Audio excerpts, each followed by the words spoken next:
Welcome back to another great episode of the Adam Talks podcast. I started out as a wrestler, 10 years Olympic style. So I started when I was about 9 or so. We said we don't want Bruce Wayne to be old and that's his reason for retiring.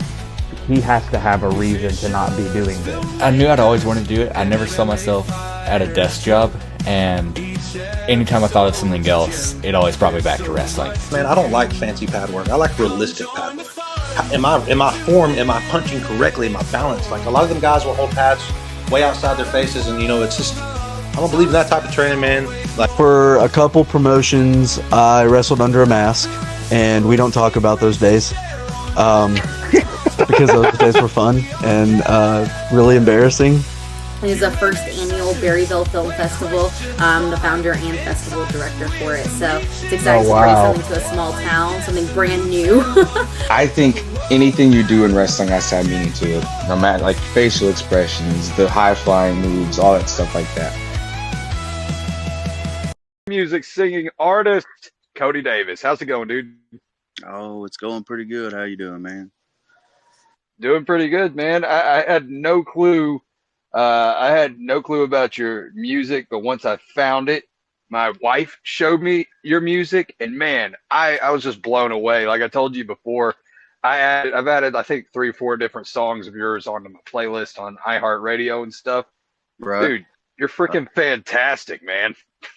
I appreciate that, buddy. Yeah, man. Yeah.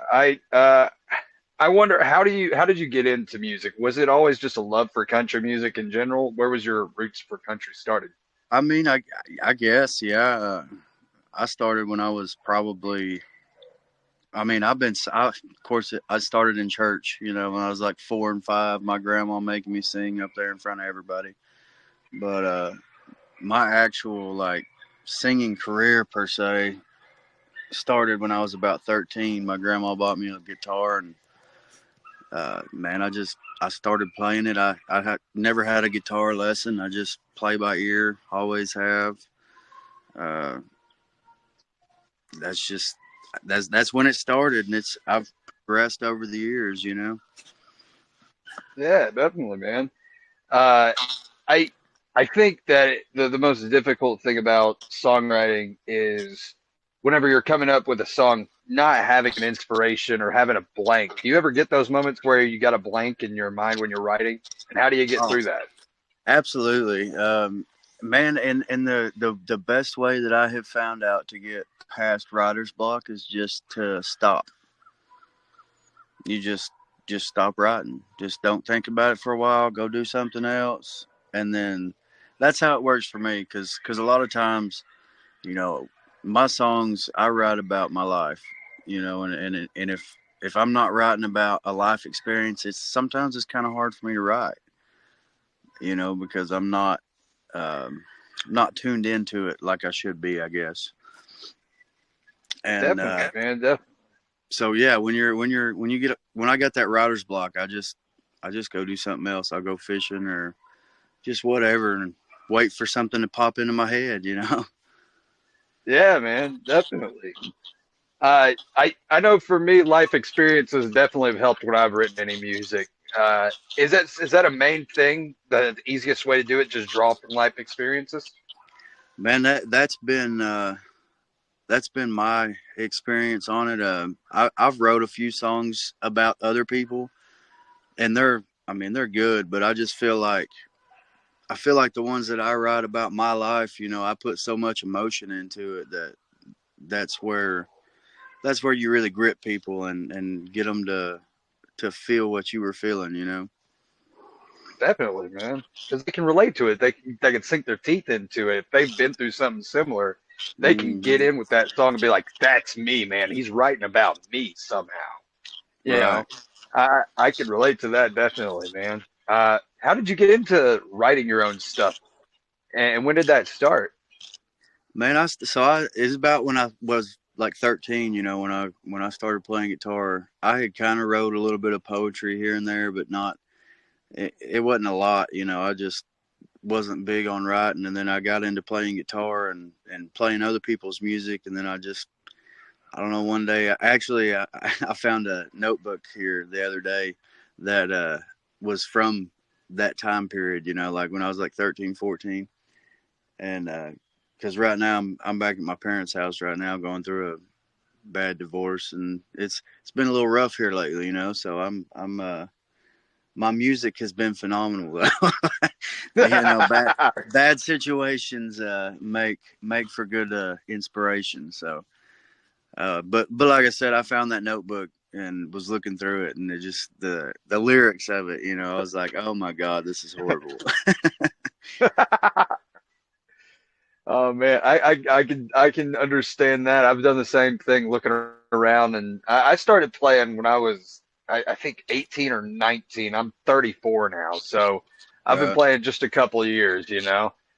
So I'll look back at those old songs. I'm like, what was I doing, man? What was I even writing about? You know what I mean? yeah. I had no experience. I had no life experience at that time. But Oh looking man. back now, it's just crazy seeing the change in how a song is written from the time when you think you know what's going on to the time when you've been through some stuff, you know. Right. Uh, Yeah, that's for man, sure. you also do a kind of hip hop sort of style as well, I've heard, man.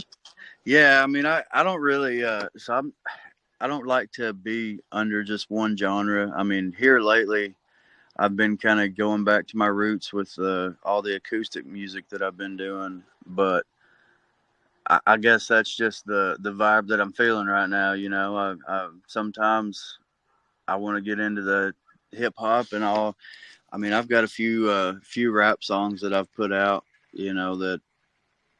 I mean, I guess they're pretty decent. I don't. People seem to like them, so that's you know. But yeah, man. I mean, I have an R&B song with a girl named Nene Major. She's an R&B artist from Arkadelphia, and my kid's running by.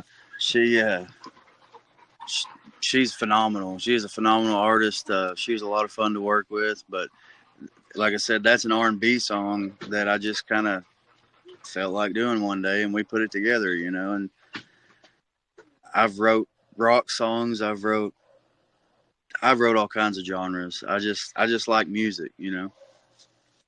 Definitely, man. Definitely.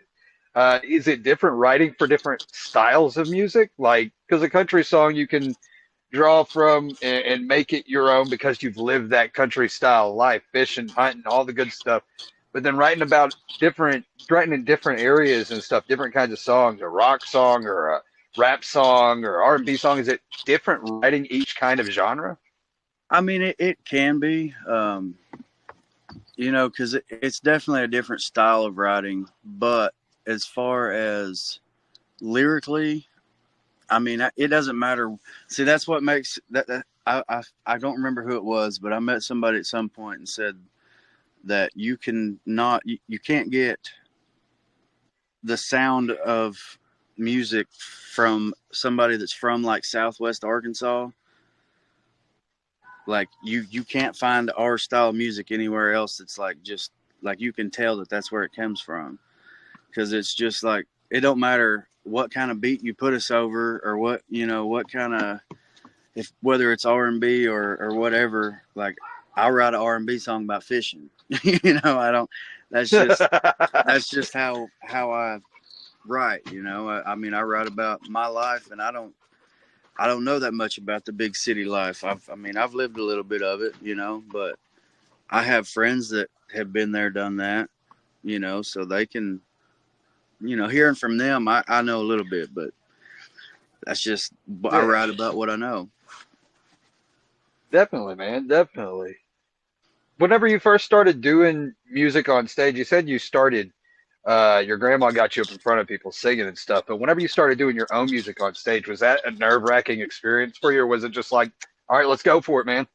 Oh yeah, no, I like, man, I still get, you know, like pre-show jitters a little bit, you know, I mean, everybody's going to, but, man, it was actually, so I was at a Brantley Gilbert show, and we're sitting back there before he goes on, and I'm like, "Do you still get nervous?" And he's like, "Man," he said, I get a little bit nervous. He said, "But let me tell you something. All these people paid to see me come up here and perform." He said, "It don't matter if I walk up there and fart in the mic.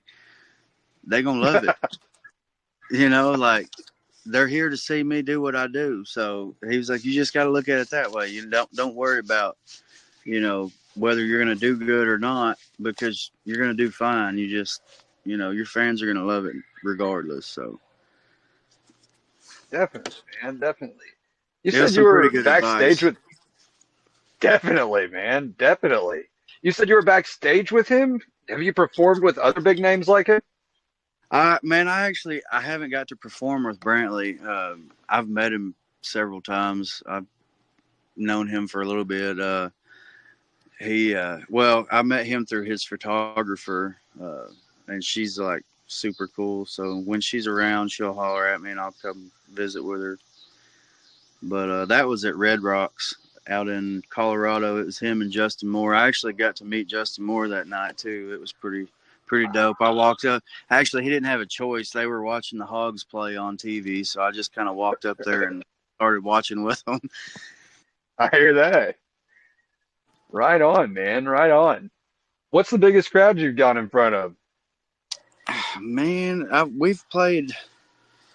It's probably when I was playing with Charlie. I think we had a crowd of. It was several thousand. I don't remember exactly how many.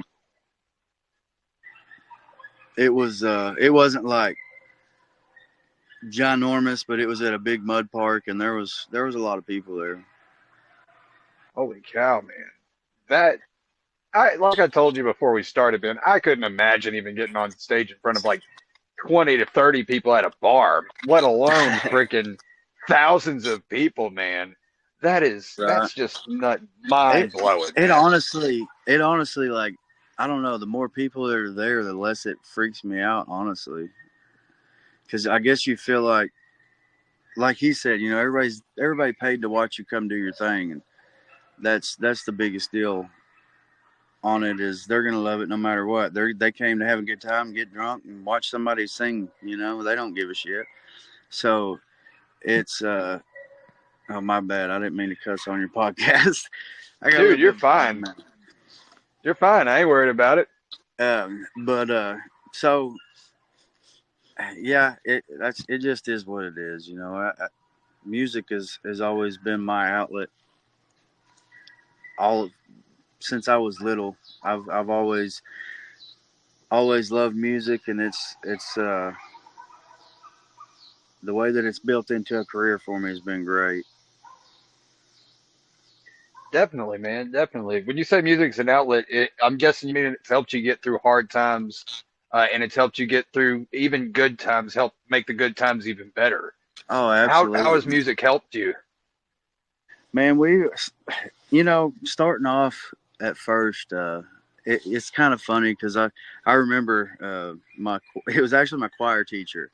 What was her name? Darla Hanson is her name. She was from Akron High School, and I didn't really back in high school I didn't really care too much to go to class much. So she pretty well told me, like, you can either sing a solo song in front of the whole school or you're getting an F. And I'm like, I'll take the F, whatever, But she bugged me about it until I was like, fine, I'll sing a song, how bad can it be? But she, I didn't see it then because I was a punk little kid, but now looking back at it, she kind of, like, she had faith in me back then that I was going to do something with my talents. So it was actually like that moment. I had to get up there, and of course they won't let me sing anything cool. I had to sing like a gospel song or something, but it is what it is. I got up there and sang 3 Wooden Crosses by Randy Travis in front of the whole school, and I was so nervous. But I remember after I did it, like, I went from like nobody really talked to me much to everybody was like, oh, there's that guy, that dude can sing, and I guess the social status has been kind of nice to come up in, but to be able to I think the biggest thing for music with me is the fact that I've received several messages from several different people saying, "You saved my life." You know, like your music saved my life. And I've actually got a good buddy that we've been hanging out quite a bit now, and that's how we met. He sent me a message. I mean, we went to school together actually back a long time ago, but we weren't buddies or nothing. We knew each other, but we weren't hanging out. And he was going through some hard times, and uh, that's what he told me. He's like, man, I was there one night. One of your songs came on, and I was like, oh shit. And he said, I guess since I've lived a little bit of a rough life, um, I've got a lot of songs about depression and the realities of it, and a lot of people connect with that. And just to know that I prevented them from doing something that they can't come back from, like that's what made it for me. Like that's what makes me to where I'm like, music's it. Like I can't quit doing it because like it's really if it saves one life, cool. But I've got multiple messages, like and one life was great. Like just the one was awesome. But when you get in multiple, it's just like, well, this is it's what I meant to do. Dang, man. Wow. Yeah, I could see how music would be a motivator at that point for sure, man. Knowing that you have influence over people's lives with your music, man, with the songs that you write about yourself, about your life and your experiences, Right. I, I could see how you would want to continue doing that. If you can write this song and it helps this person and this person and this person, man, maybe you could write more to help even more people. Definitely could Right. see why it'd be a big Yeah, and I inspiration. mean, I get to get my feelings off my chest in a song, and if they hear it and it helps them because they've been through the same shit, so Yeah.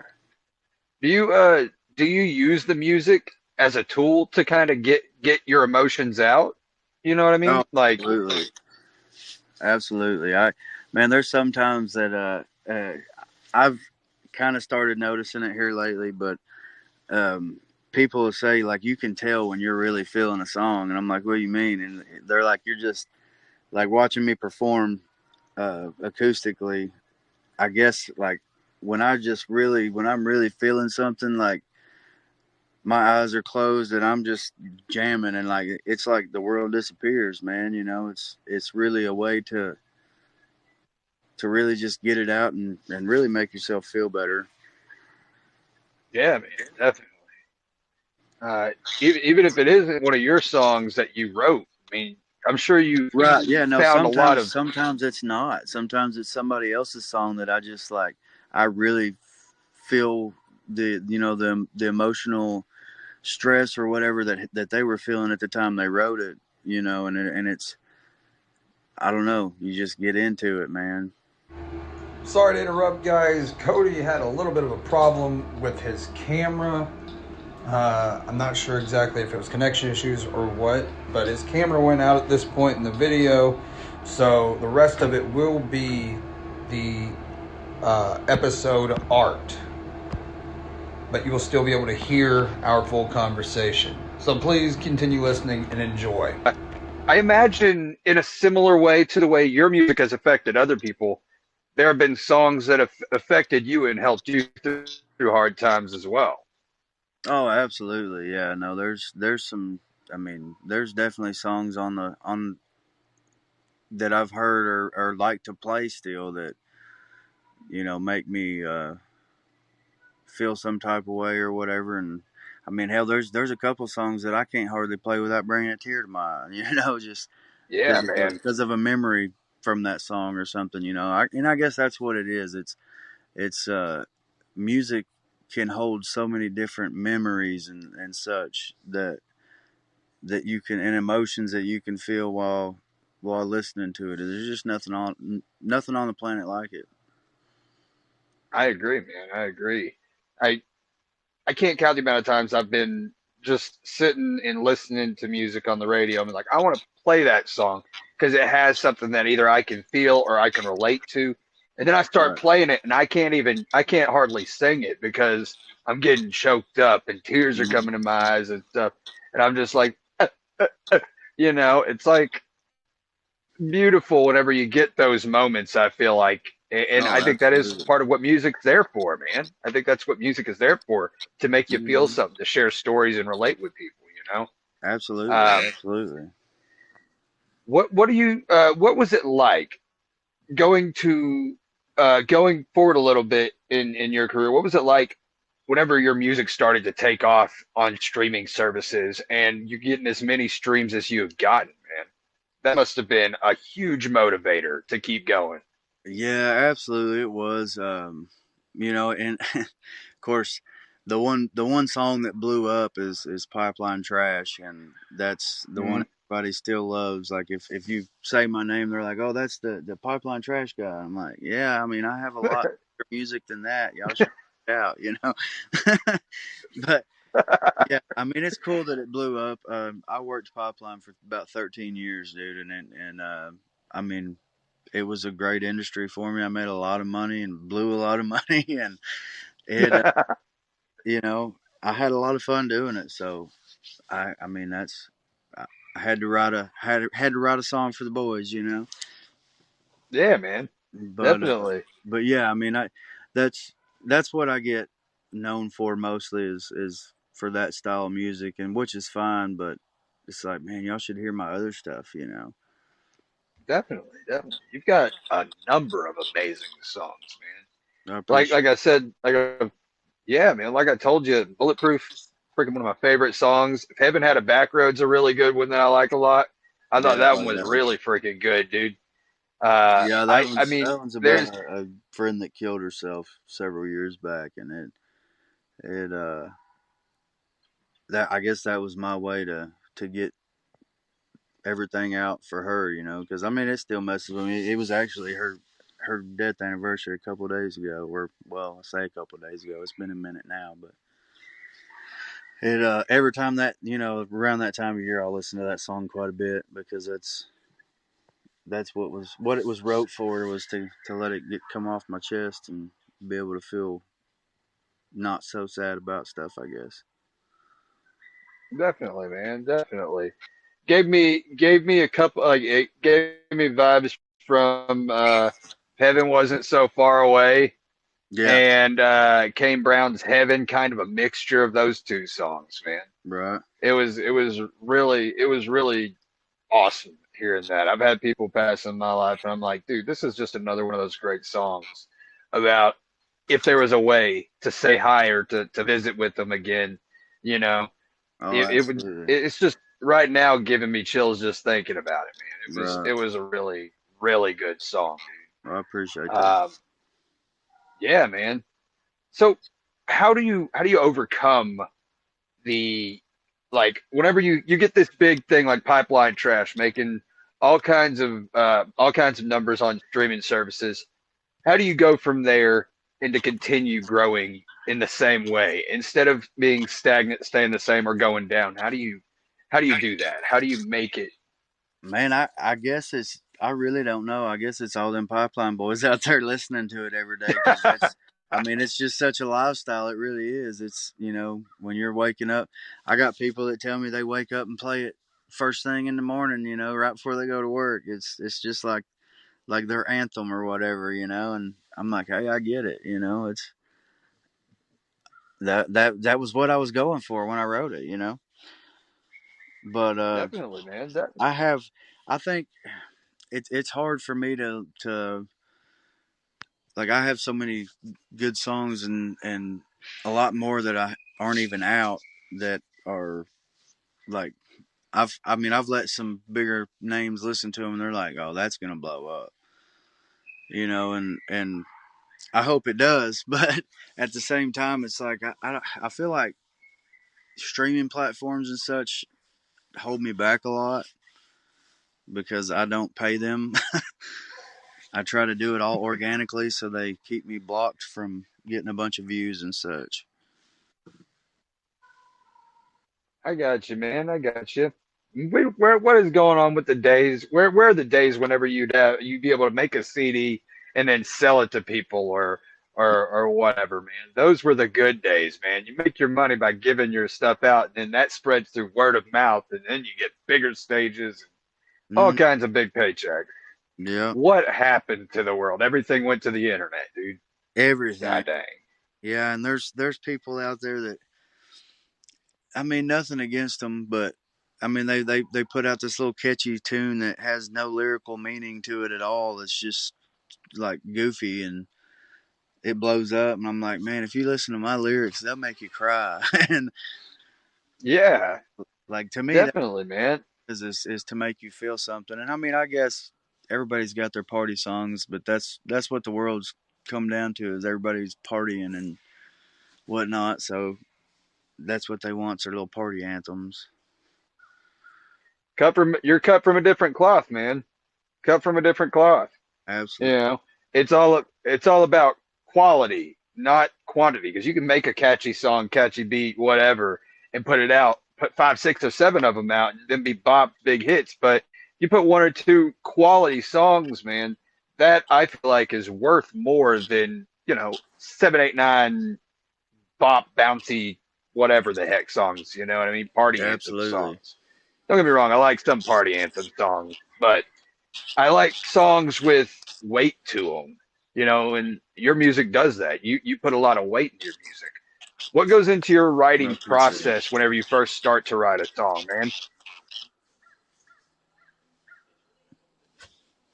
I can't. What? It cut out right there at the Oh, end. I said, what goes into your writing process when you first start to write a song? Really, it just kind of, songs just kind of come to me. I'll For some reason my head is always, there's always music playing up here. I don't know why. Maybe I'm crazy, but there's just always music going on. I'm always, no matter what I'm doing, I'm always like humming a tune or something like in my head. That's just what I love is music, and I'll start. I'll have like this little beat made up in my head, and I'll just start kind of singing along to it or something, and then I'll just start writing it down, and Okay. that's pretty much it. I mean, sometimes I'll get a beat on the, online or something that's pre-made, and I'll try to write something to them, but they're a lot harder for me to write than the ones that just kind of come natural and pop in there. Is it the music comes first, or is it the lyrics that comes first in your writing process? Uh, it's probably an even match, really. Sometimes I'll be thinking something, but when I'm singing the lyrics in my head, if I'm doing it, I mean, I guess there's a melody to it at the same time. So it'd have to be like an even match. Definitely, man. Sometimes you got that tune in your head and you're like, yeah, I like that, but I don't Right. know what the heck I'm gonna write to it, and then it comes to you later. Then other times you'll be doing something and you'll just be like da da da da da da da da, and you're like, that is a Hmm. song. Now I got to find a tune to go with it. Right. I understand that completely, dude. I understand that completely. Do you have? Hey, go go in the house. I got this Are we getting ate up by cutting out mosquitoes out here. again? Keep cutting out. You hear it? Can you hear me? Can you see me? Yeah, can you hear me? Yeah, man, I can hear you. Sorry about that. I had to Um, come in the house. I was getting ate up by mosquitoes. Dude, I understand that completely. We got mosquitoes outside so bad. Like, as soon as the sun starts to go down, it's like, nope, got to go inside. Yeah. They get you, man. Them hot springs mosquitoes, man. It Hmm. is what it is. So, but I was gonna ask, you have to. I'm sure you have some inspirations as far as country singers that you've listened to in the past, or any artists in particular that really lended to you, and you're like, that is the kind of music I want to make. Not Yeah. necessarily the sound, but just the kind of music they make. Right. Um. Yeah. My biggest ones would probably be like Brantley Gilbert would have been one of my first ones. I've just always been I like the outlaw lifestyle, and it's not necessarily, outlaws in doing anything stupid. Just like I like riding motorcycles. I like kind of living a little fast, and um, it's I don't know. It was his music was that lifestyle, and that's what I first got into. And then I started listening to more rap. Like Yellow Wolf is still one of my biggest inspirations. Like I would love to be able to work with him one day. But yeah, I mean that's I mean and all the country greats, of course, you always got them. But Definitely, man, as definitely. far as Like, inspiration, really was probably Brantley, and then Yellow Wolf, and then of course Jelly Roll. I liked his older stuff before he went country. I hear that a lot. I hear his older stuff is like really good before he went country. Oh, I absolutely. heard that, His old rap stuff, dude. I have like holy crap, and then he just went country, and it's like, what are you doing? you changed up, man. Come on, Yeah, I we mean, like the old stuff. yeah, it's like you do you, but you were way better doing that than this. But however, whatever makes it. Yeah, I haven't really heard much of his Jelly Roll's old stuff, dude. What's some good stuff that I should listen to? Oh man, he's got so many good songs that are older. 5 a.m.'s a good one. Smoking Section. I'm trying to think of some of his like really really good ones. Preacher is a good one. There's just go back to all his rap stuff and just listen to all of it. It's all good. Right on, man. Right on. Now, from what I understand, you have talked to a record label in the past, correct? I'm actually signed right now. It that was the dumbest thing I've ever done in my life. Man, what happened? Oh, the the old familiar honeypot. I got told I was gonna, blow up, and they were gonna do this and that, and nah, they didn't do nothing for me. They signed me, my numbers dropped, my money went down significantly. Um, I'm just thankful that I'm only with them for a few more months. So, would you say being an independent artist is a much better life for a musician, or would you say, if they could find a good label, go that route? I mean, as far as I'm concerned, the independent way is you got to work harder. You're gonna have to if you got with a good label that does everything for you, then cool. But they're gonna get how much of your money are they making? And as Right. independent artists, you have to work harder. But I'm getting all my money. I know exactly what's coming in and what's going out. So that's just Right on, I man. like to go with. And I won't. I'll never sign with a label again unless they're offering me like stupid amounts of money. Man. Uh, so we talked a little bit about the anxiety before going on stage. Talk to me about the rush once you get on stage. Yeah, I mean it's there's nothing like it. I mean, once you're up there, and especially at those the bigger shows, and maybe that's why it's a little different for me playing the bigger shows, is because there's so many people out there that it's I don't know, it's just everybody's staring at you, and you're doing your thing, and everybody's loving it, and there's just nothing like it. Man, it must be just awesome, man. It must be an adrenaline rush or a surge of energy that isn't, like you said, isn't comparable to anything because there's all these people and you're playing your stuff that you wrote on stage in front of them and they're cheering for you, they're clapping, man. They're even singing along to some of the stuff, man. Right. That must be extremely gratifying, man. Oh yeah, no, I mean it makes you feel great to know that your music has touched somebody and been able to be something that they love to hear every day, and yeah, I mean like I said, there's nothing like it. It's just it's a great feeling. Right on, man. Right on. How did you know you wanted to be a singer? I don't know really. I guess I just always, like I said, from a little bitty age, I was sang in church and stuff, and uh, I think there's an old home video of me and my little cousin running around singing some old Tim McGraw back in the '90s. Something like that. It was just I just always did. I always sang along to the radio, and uh, people started liking to hear me sing, and then I started playing stuff that wasn't gospel and writing my own stuff, and it just keeps blossoming. Are you so you're a singer and songwriter? Have you written any songs for other people? Oh yeah, I've co-written on a lot of stuff. I've wrote several with my buddy Charlie Farley. I couldn't even name all the people that I've wrote with and for. Um, there's a lot. Yeah, I have. I've wrote a lot for other people. Is it a lot different collaborating with somebody?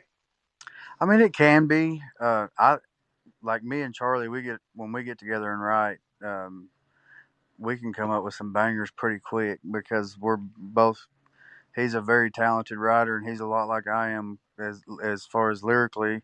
We want the song to make sense and to tell a story, and that's like I said. That's why the guy that told me that you just can't find music like that unless it's from Southwest Arkansas. Like that's you can tell that it's from here because we just like telling stories with it. I guess I don't know.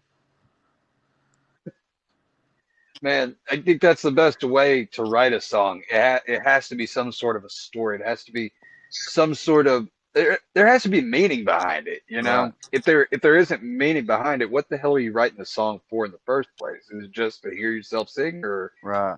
is there something more behind it? I mean, Hmm. what what what do you think about the state of the music industry in Arkansas right now, Man, I mean, it's. I would think that it's going pretty good. There's a lot of red dirt bands coming up, popping up here and there that are real good. I got a buddy. Uh, he's a younger guy. I think maybe he just turned 18 or 19. I can't remember. He's young, but his name's Caden McKim, and he opens a lot for me. He's good. He's a little red dirt artist. He does a lot of acoustic gigs. Um, there's a lot of that coming up, and I love it. And there's also a lot in the hip hop scene and stuff around Little Rock and stuff that is a lot of good underground music around Arkansas. I man? Right think I on, think our man. Right on. underground scene is probably a lot better than most mainstream music, But that's just my opinion. Yeah, man.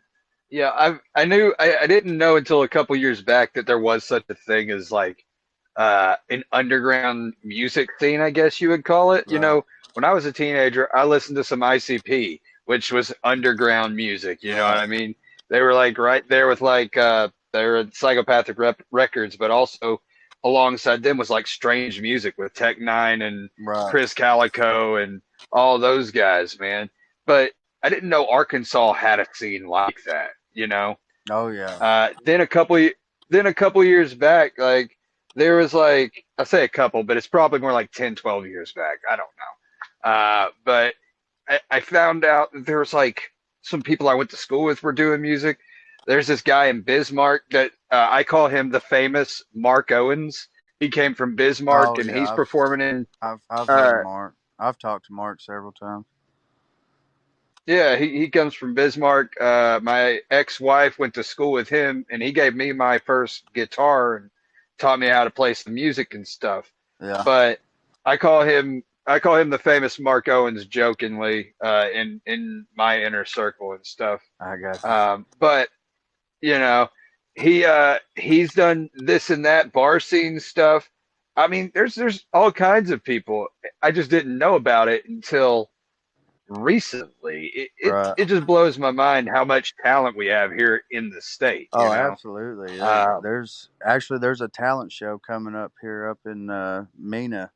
They're hosting a talent show here in a couple weeks. I thought about doing it just for shits and giggles, but you should do it. That'd be freaking cool. I've got so many shows in the area. I just don't. I don't know. I almost feel like I shouldn't do stuff like that because I'm a professional musician.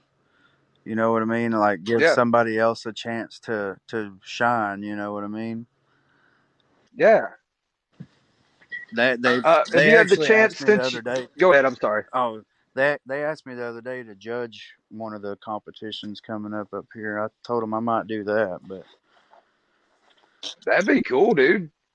Or even if like you went up there and not performed in the show, but like maybe special guest performance opening the show or closing the show or something. yeah, Not like as part of the show, you know. right. Yeah, there's a couple of them that have asked me to do that too. So Um, have you had a chance, as a professional musician, have you had a chance to help some of the younger artists and younger people in the state or around you even? oh yeah, man, I'm always trying to help everybody out. If it's about music and they're serious about it and they want to and they're good, I'll do what I can to help them. I've helped. Yep. I helped Caden and them a little bit. Like I said, I try to get them in opening for me or um, anything like that when I do shows around here. And I'm starting to pick up a lot of shows around here now that I'm back around. Um, I've got it on my Facebook. We've got I think 2 shows every weekend this month. Wow. That's awesome, dude. And so yeah, it's That's like eight shows this month. That's freaking cool. yeah. I know there's like let's see. So Friday, which is what is that? 2 days from now? Yeah, Friday. Me and Yeah. Charlie are playing at Jansen Park. Actually, my buddy Nick Charlton's coming up too to open for us. He's a musician from pretty much from Mena. He's from the edge of Oklahoma, but I've known him forever. He actually beat me in a competition when we were younger. We were like 14, 15. He's good. He's real good. But he's going to be opening, and then it's going to be me, and then Charlie is going to go on, and all that starts at 7:30 at Jansen Park in Mena this Friday the 6th. And it's a free show too, so everybody, like anybody that wants to come can come out. There's more than enough places to put lawn chairs or whatever. They got food vendors coming out. It's going to be a good time. And Right on, then man. Saturday, there is a poker run out at the Elks in Mena. And after it's over with, I'll be there Saturday playing when everybody gets back. Man. And then the Sounds next like you've got a weekend, lot going on, dude. yeah, man, it's hard to keep up with. I just got a new manager though, and she's killing it. So I'm thankful for Heck her. She's yeah. keeping up with everything. She's setting everything up, and I haven't really had to do much other than remember the dates. So that's not too bad. Yeah, man, I bet. I know you were looking for one for a little bit, man. So very, very awesome that you found one finally. Yeah, she's great, man. Her name is Jennifer. She's on my Facebook. I did a little post with her. Jennifer West is her name. She's a hustler, man. She is a hustler, and her husband's really cool I've too. seen that you've been. Her. You go ahead. I'm so sorry. Oh I no, didn't mean you're good. again. You're good. Her husband has been very supportive too. He's been a big help. on getting a bunch of this stuff set up. So shout out to him too. Right on, man. I've seen you've been doing a lot of Facebook Live shows. Me and my wife Lindsay tuned into them and sent some requests in for you. Oh yeah, That was pretty cool. yeah. I like to get on there every now and then and mess around, especially since I've got these shows coming up. I'm trying to stay practicing as much as possible because I'm going to play my acoustic set Friday, and then I'm playing Charlie's too with him and his band. So it's going to be it's a lot to practice. Things are looking up for you, though. That's a great thing. Oh yeah, yeah. It's definitely it's getting there.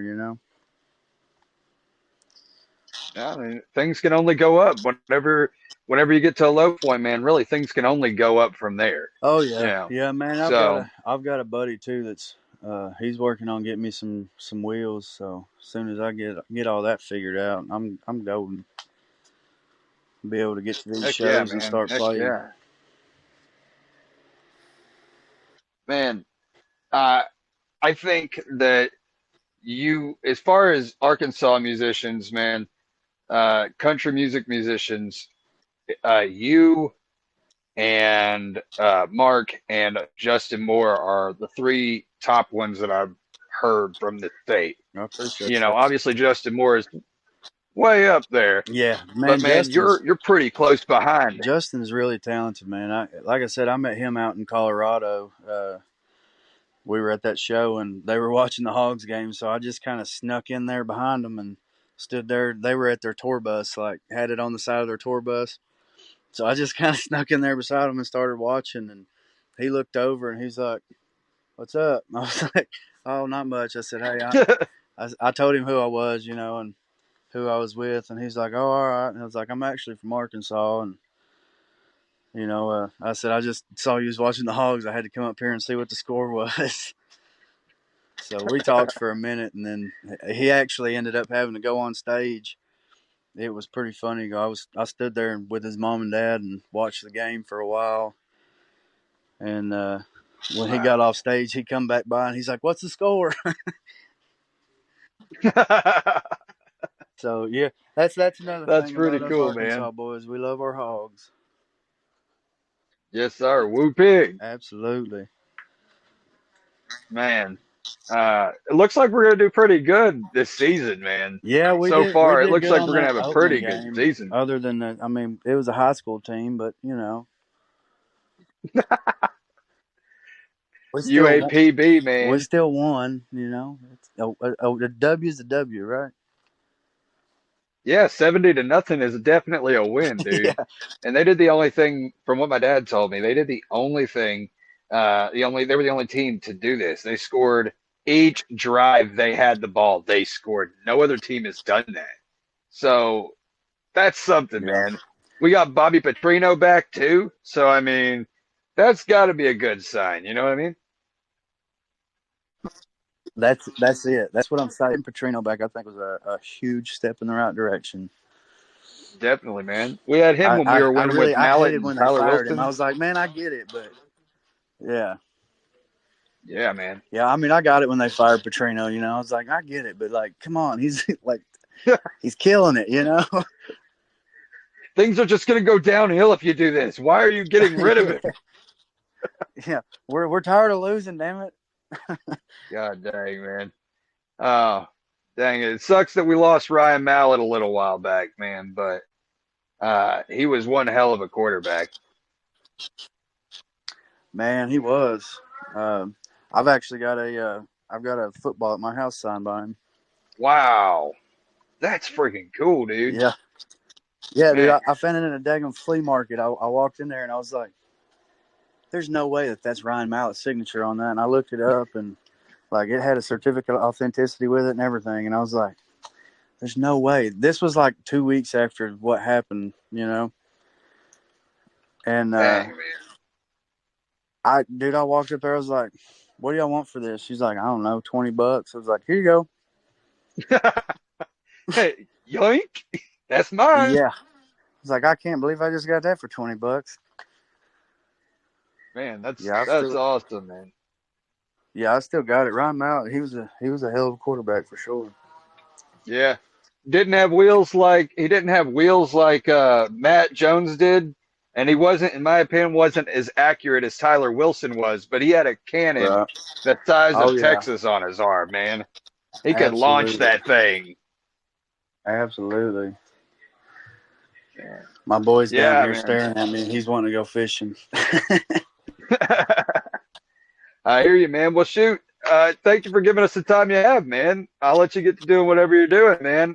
But we usually end the show with gratefulness because I'm a huge guy about being grateful, man. I'm super grateful for a lot of Right. things. So the way I do this normally is I'll say 3 things I'm grateful for, and I'll let my guests say 3 things they're grateful for. For me, it doesn't change all that much. You know, the first is my support system. Anybody who supported me, whether it's this podcast, audio dramas, music, professional wrestling, whatever it may be. I couldn't do any of it without them. My wife, my beautiful 2 daughters, my mom, my dad, brother, everybody. I couldn't do it without them, you know. The second thing is you guys, because, dude, if I'm being honest, you didn't have to come on here. I'm just some dude that likes talking to people. So it means the world to me that you guys, any of you guys, guests would come on the show at all. So I'm very appreciative of that. And the third thing is a twofer. It's a twofer. It's my health and the good Lord above, because without the good Lord above, man, nothing's possible. And with him, everything is possible. And the second, my health, man, I have great mental health. I have great physical health now. So I'm very grateful for that because a lot of people don't. So, Cody, man, what are 3 things you're grateful for in this moment? Man, I guess it'd have to be number one's my kids, you know. I was actually, I've been kind of down today, you know, and I got home. My kids got home from school, and my daughter climbed up in my lap and just laid there, you know. She just wanted to lay there and cuddle, and my kids, you know, number one, they know they got me, you know. Yeah, number two would have to be, you know, all the fans. I appreciate everybody that listens to me and you know, keeps my music getting out there to everybody. You know, that's the biggest way to spread the word is by fans. You know, and they're showing people my music, and I really appreciate it. I couldn't do it without them. You know.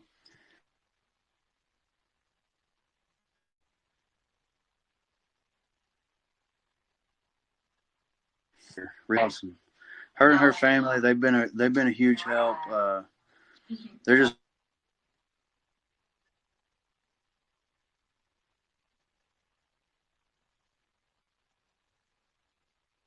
check her out. Jennifer West is her name. She actually owns Frog Level. Just opened one in DeQueen, I think. So it's pretty cool. It's like an art studio. She teaches people how to do different things, how to make pottery, how to paint, just all kinds of stuff. She's a cool lady. Go check her out. 3 things definitely worthy of gratefulness, man. Again, I thank you so much for coming on, man. But where can people find you if they're wanting to look up Cody Davis stuff, if they're wanting to find you, message you, or listen to your music? Where do they find you? Yeah, man. So I have Facebook, which I think you just type in Cody Davis music, it'll pop up. I have, let's see, I got Facebook, I've got Snapchat. It's Cody Davis Music 2. And then, of course, everywhere that you can stream music, I'm there. YouTube, Apple Music, Spotify, Pandora, iHeart. Anywhere you can find music, my music should be on there. If it's not, let me know, and I will make sure that it gets put on there. I just want to say thank you to Cody for coming on the show in general. I know we had some difficulties as far as technical stuff goes. The video cut out, and then we had some audio lagging, so we didn't get to get his goodbye. But thank you so much, Cody, for coming on the show, man. And maybe we'll be able to catch you a little later on down the road. Come on back on and have a pretty good time. So tune in next week We have another awesome guest, should I say, voice actor Mark Thompson. It is going to be awesome, and it's an episode you don't want to miss. So come and join the fun, and never forget to always listen when Adam talks. You guys have a wonderful rest of your day, evening, or night whenever you're listening to it, and we'll see you on the next episode. Come join the fun.